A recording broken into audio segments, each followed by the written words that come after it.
So today we have a question from Mama Starr about intuition.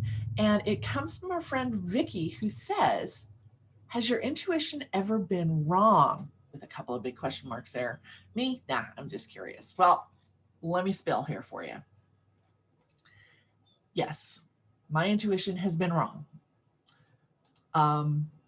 And that's not necessarily that my intuition is wrong, but my human brain got in the way.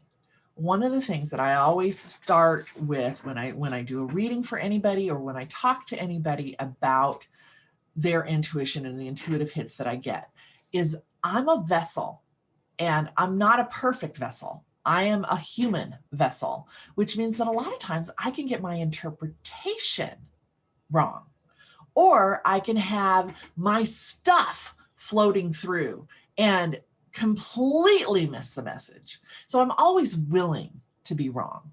I'm okay with being wrong, because you know what happens when you're wrong? You find out what it feels like to be right. And that's where the key comes in. That's what separates us. Is I always tell people, look, just go with what your first impression is. Whatever comes to your brain first, that's the right thing.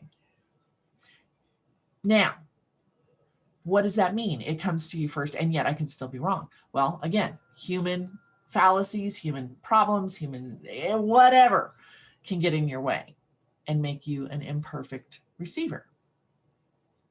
So, can your intuition be wrong? Yes. Do you ignore it? No. Why not? Because it's information. And what you want most is data. You want to be able to discern those strong, strong feelings that you get when you know you're right, and those crappy little, oh my God, I'm insignificant, fear and fearful feelings. And as an intuitive, the other part of that is that sometimes you'll get an answer that makes no sense. Absolutely no sense, but it makes sense to the person you're reading for.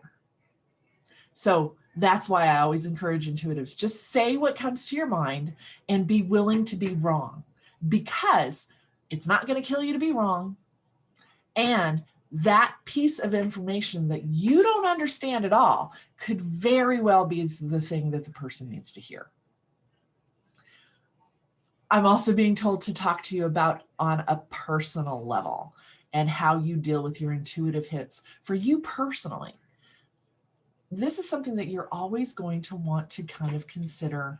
What is it for me to learn here? What does this connect to? Like if I have a feeling that is, I don't know, icky, I may get a picture in my head of a time in the past when I was a kid and I was bullied. And I have to look at that situation and go, okay, what was my lesson there? What am I learning here to stand up for myself? Okay. So when it comes to your personal intuition and feelings that you feel for yourself, number one, trust it and always trust it, and then verify it, check it out, find other ways to confirm so that you can understand what the message really is. I'll give you an example. I'm not a medium. And we had a situation the other day. I'm known in my circles. People can ask me questions about anything spiritual, and I'll try to find an answer for them if I don't have it. So I had somebody come to me the other day, and she said, "Hey, I'm trying to see if my dad's trying to contact me. He passed away a few months ago, and I want to know if he's there and if he's hearing me and all this stuff, right?" I'm not a medium. That's not my gift. But I did have a sense of the energy, that the energy between her and her dad wasn't being blocked. But then my mind created all these theories about why he wasn't communicating with her. So I went to my Divine Connections group, it's a group of psychics that I've trained, who are very talented. And I said, guys, I'm not a medium here, but this is the sense I'm getting. What do you think? And everybody else came in with some different theories. And I admitted, I said, look, I'm about maybe 65% here. I'm not sure I'm right. And so I'm asking you to tell me what you think. And it turned out that I was half right, but not all the way right. My point is, be willing to question.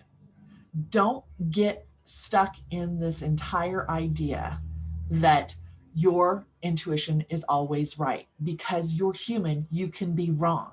So approach it with trust but verify, trust but verify, trust but verify. Don't just blindly trust, because there could be other things going on in your brain. So hope that answers your question, Vicki, and thank you so much for asking. We'll see you on the other side.